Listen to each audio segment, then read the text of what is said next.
episode of Safety Chat with Jennesse, where we discuss and share security tips. On today's episode, we have a school proprietor and we'll be discussing safety concerns in schools. So this is the second, a follow-up to the previous conversation we've had, and we're doing it like a mini series of conversations. Once again, I'm Jennesse and I have with me Mrs. Bankole, that's my name. From Bankole Primary School, and I'm pleased to be here. Yes.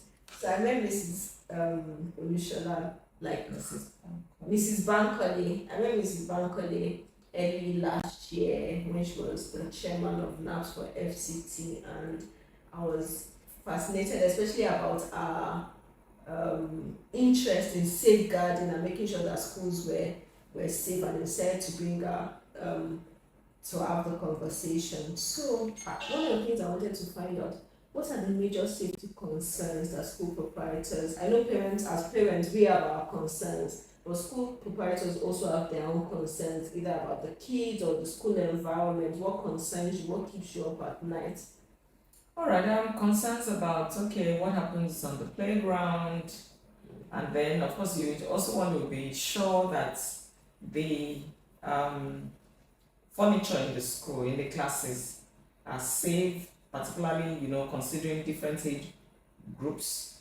There are some furniture that high school students may use and it will be fine, maybe wooden and the edges may be sharp, but because of their age group, they will be able to handle it. But if you are giving that to children in the early years or the nursery classes, that may be quite dangerous for them because, they tend to slip, fall a little here and there, and so concerns about them not falling off, and then wounding themselves, maybe playing around, and then when they go to the playground, what happens on the playground is also a source of concern.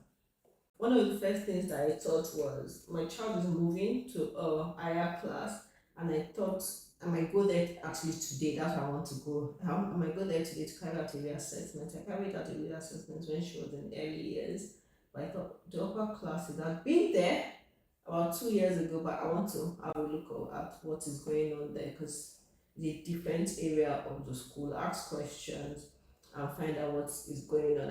And speaking about furniture as well, I don't really know if at the age of 10, 11 is a good time to say this, but I know I have scars on my body just from school furniture.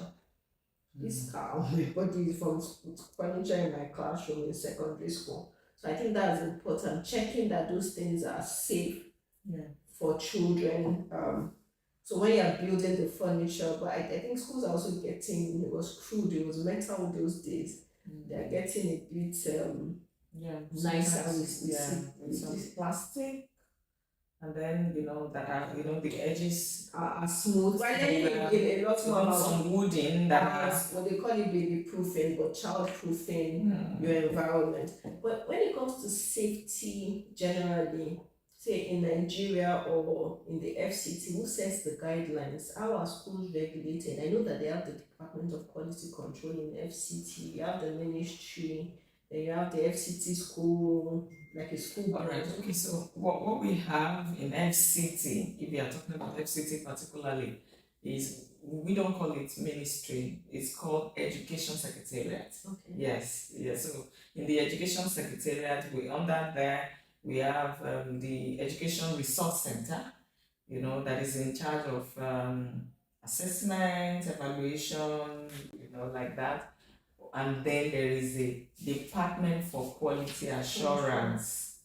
Department for Quality Assurance that is in charge of checking on schools, what's the quality of learning that's going on. They give the accreditation to schools to say, your school is okay. But to start with, of course, from the Department for Quality Assurance, there is a guideline for establishment of schools that takes into consideration classroom size, number of students per class, depending on the space. So is there a limit? So for instance, I say this room, I look at the size and I say, well, this is a classroom. You can't have. We propose that this classroom can have say between 5 to 10 students and not anything more than 10. So do they set those type of guidelines, for instance? You see, that guideline is a bit because even UNICEF, your Okay. UNESCO has guidelines even concerning okay number of hours a teacher should do in a week, number of children that should be in a class. But I always tell people, please don't follow that. Reason is they are considering standard classroom size. When you go to public schools, you will see such classroom size in most public schools. But you see, there are so many private schools that do not have such space. So you can't be saying, oh, because UNESCO said, then you just do HOA. Yes, I'm going to have 40 children and then you cram them in. So it's going to be per Fit for purpose. yes, so it's going to be per the space available. Even the public schools that we're talking about with their standard, they now over bloated the number of, so it's relative, sort of. But of course, when somebody comes into a school environment, I'm thinking for the DQA officials now, you'll be able to know that this is beyond what should be. Yes, there are even measurements they give in that guideline.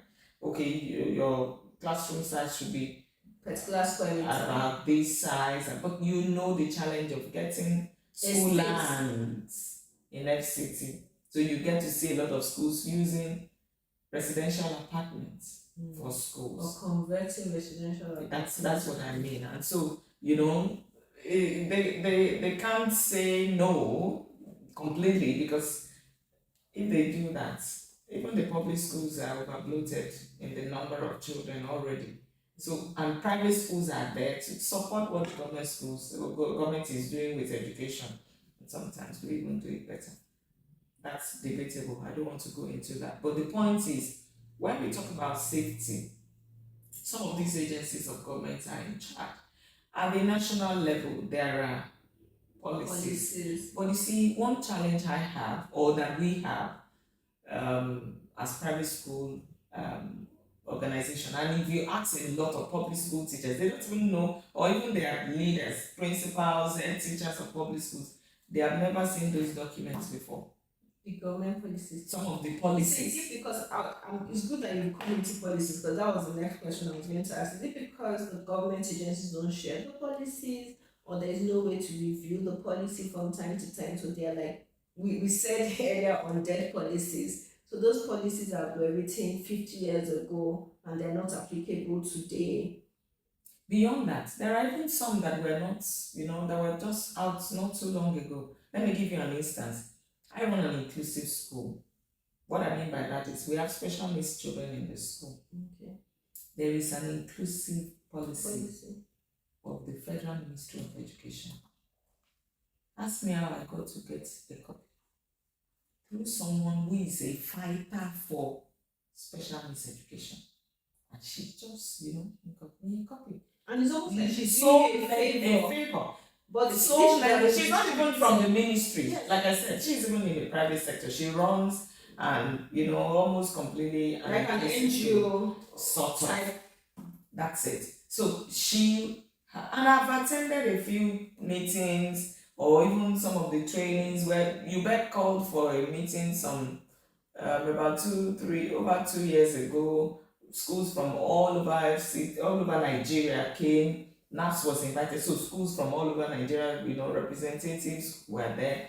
But when everything was done, where is the what? It is still this idea of this policy. It bothers me. In the past, I want to give a scenario. When you go to visit with a doctor, tell all the world, doctor, we just use that their funny handwriting, write the thing, you can't read it. If you say, can you let me have a copy of my test result or something? It will be like, but nowadays you could, because information is and then they are also getting to. I have the right to know what you are recommending for me. I've heard of a case of somebody who was given quinine through IV, whatever. I was given anti-malaria in one hospital. I reacted. In fact, I had insomnia for like 72 hours. I did not sleep for 3 days. and a couple of things. I'm like, you did not tell me the side effects of the medication that you gave to me. Is part of what. So I think that's where that's not making these policies openly available. Other places, you see it on the website. You go to Is UK. it a cultural thing? Sometimes when whether we are talking about doctors or we are talking about government, I want to focus on government, where we always have this construct, leadership construct, where you can't actually lead elders, you can't actually leaders, you can't challenge them, because it appears like it's a challenge when a doctor gave me a medication. I asked, what is this? And the doctor made a scene in the hospital. What do you mean? You want to carry out, a lumbar puncture on my daughter? It's a very sensitive procedure, and I'm asking questions.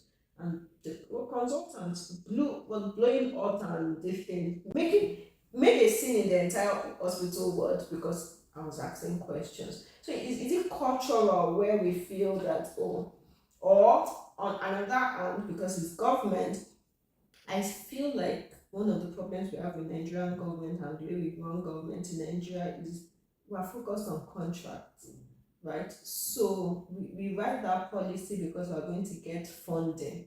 There was probably a funding for that. Okay, definitely. To write that policy. The international donors. International donors. So once we've written the policy for the international donors and we've gotten alerts in our account or our mails that are sending first. That's the end. Once we've gotten alerts, There's policy. There's policy, and it doesn't matter if it's being implemented, how it's going to be implemented.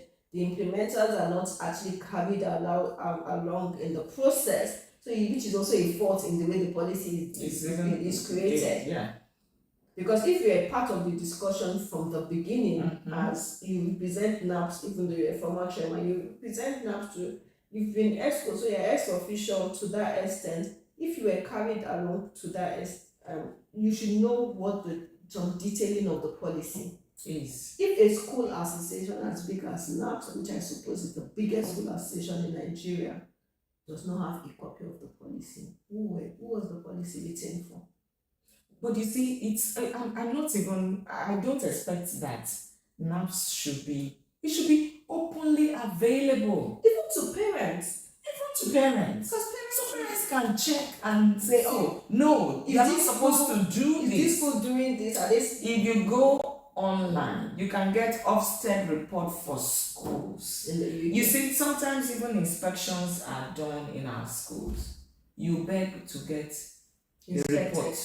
Okay. The report. Sometimes you don't even get the inspection. When you get it's because it looks like the essence of so many things are not known, or are not the value for it is not taken into cognizance. Even education itself. How many people in Nigeria today value education? We value the certificates more than the education. We have that conversation constantly at the office. Say, what you get in education is not the certificate, it's the discipline, right? It's the reason why the improvement of life, the skills, because to bring to bear. I'm not using my certificate. That's a mistaken conversation, right? You never needed that certificate. What you needed to get out of that school process is already in you. It's not the certificate that you're using. You learn discipline.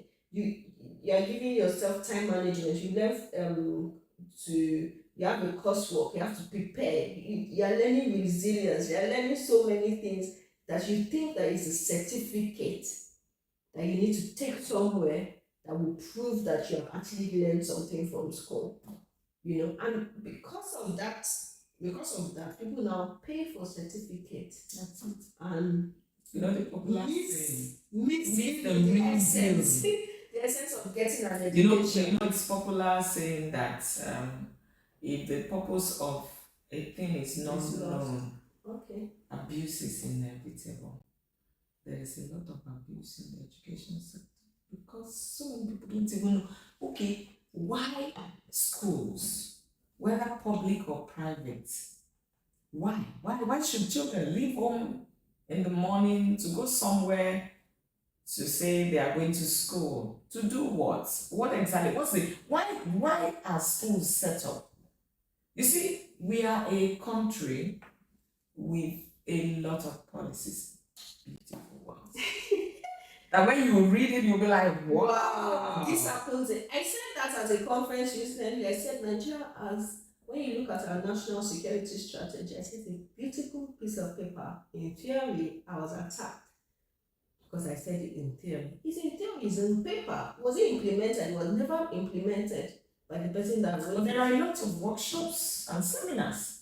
Yes. And people come from all over the country to attend them. So it is believed that it was implemented that way. And That is the problem. You see, implementation is about seeing the impact of it around us, and not just that people sat together, talked about it, and then everybody went to sleep.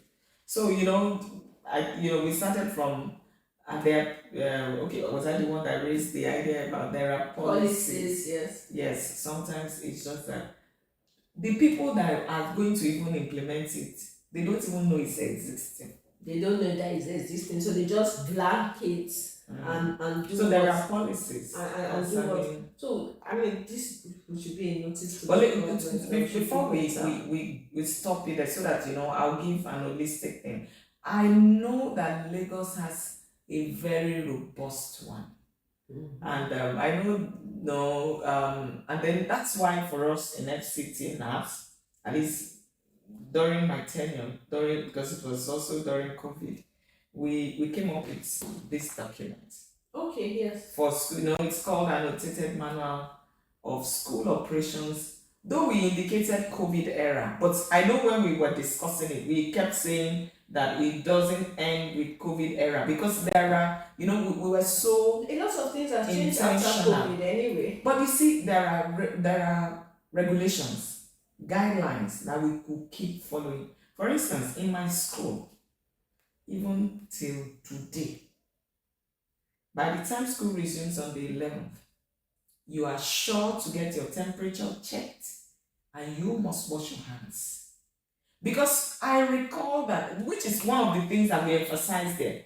A lot of schools may not follow it too. But the point is, we emphasized it in this document, which is another problem. Even when there are policies that are handy, people don't follow it. I would hope them to this. I like that I said that in the previous conversation, I said something. I used to have a thermometer, probably because of what I do in my child's bag, that I send her to school with. Because first they claim that they can't give paracetamol in school if you have an issue. They barely have a clinic or anything that it's not allowed. Okay, they barely have some form of clinic, but she has a temperature check. And this happened 2 years ago, so I hope they've improved. I picked her from school one day, looked at her face, touched her body. Yeah, hot. Put on the thermometer there at the school reception. Our temperature was 38 or 39. So from the school, I drove to the hospital. And this is a child that is with you there and there.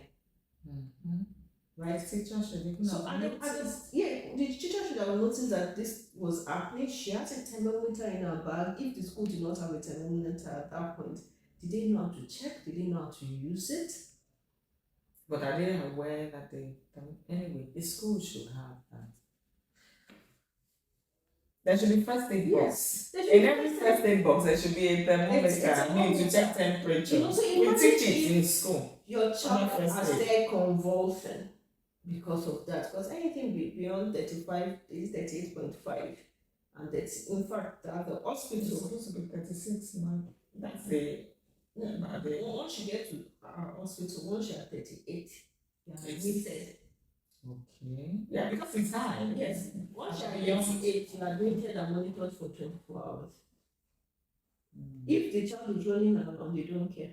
Once it's 38, you're admitted. And you're below a certain age, So it's part of school policy, health and safety.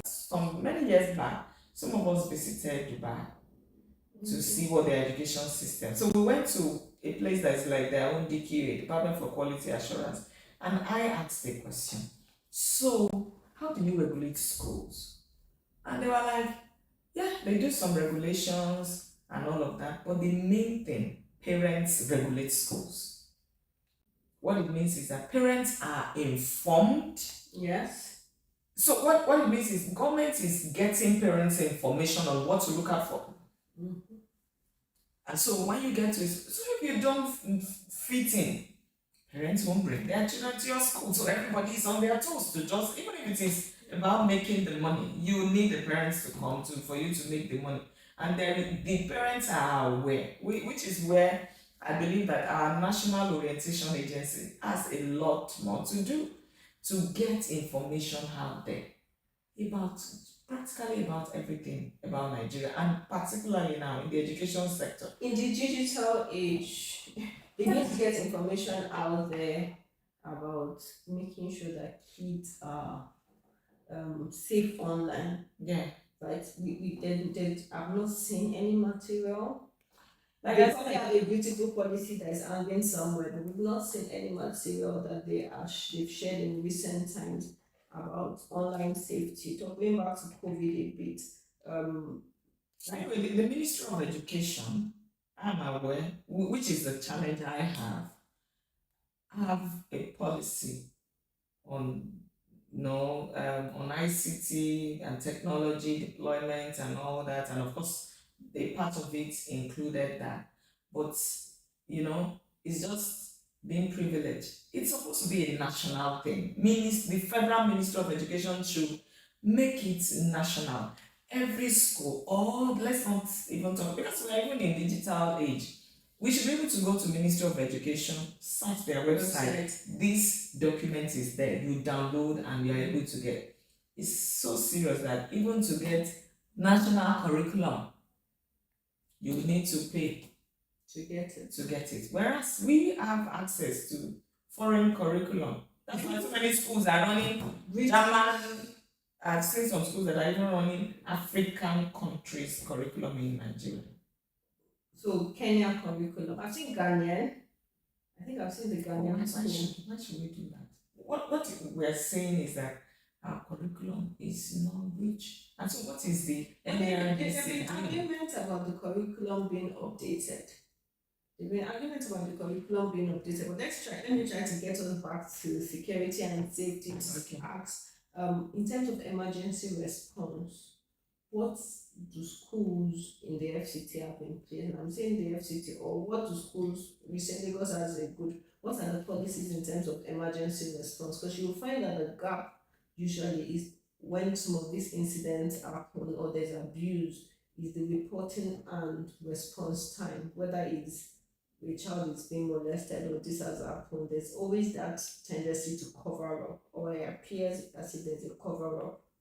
Okay, yeah, like I said, I somehow, maybe because Lagos State is so open, I share even the numbers we share. Though as at 2 years, about 2 years ago, I heard about Sheshayara in FCT. They have an office in FCT. Yes, they have an So office. we share their numbers. If there is a case of molestation, bullying, I think they attend to some of those things. But the truth is, I recall that I had also asked that there should be, some of these policies are, the national has a policy concerning that, but stepping it down at the state level, FCT level, is still a bit of a challenge.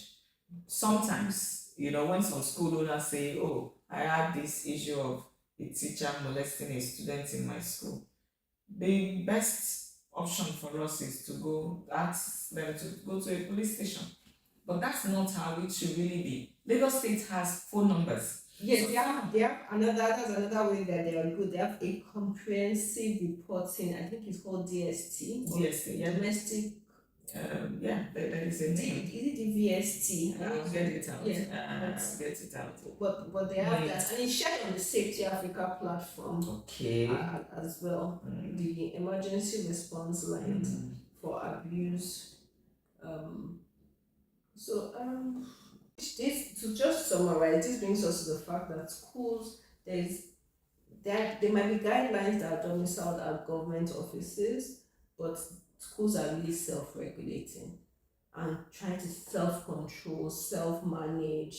The government is not doing enough, so If you know anybody that knows the Minister of Education, if you can reach out to the Minister of Education. Good thing is that we have new appointments, and we have an opportunity to get it better, to get it right and do it better in terms of making sure that the schools are safe. So it's not just when an incident happens. And if you listen to this story, not just when an incident happens and the ministry just goes there with the police and they lock up the school. This school has been locked up for what? What policies or what controls as the government, what did they put in place to ensure that those things did not happen? What guidelines really are available? Because did the school break any guideline? The school might have its own policies, because I know that was one of the other No, but schools it's not as was if, like I said, there are policies, but it is not openly available for the schools to even know that, apart from the guidelines for establishment of schools that have information about you should do this, you should not do this, I think there should be more. That's why Lagos State should have, no, could have a whole sector dedicated to safeguarding safety of children in Lagos State, in schools in Lagos State. I think that should be the ideal thing. And it should be nationwide. It should be, that's what I'm saying. There are It should kids be in Kano, nationwide. there are kids in Bayelsa, there are kids in Kwara State, and all of these things should go around. So thank you so much. Thank you so much. You're welcome for coming. Thank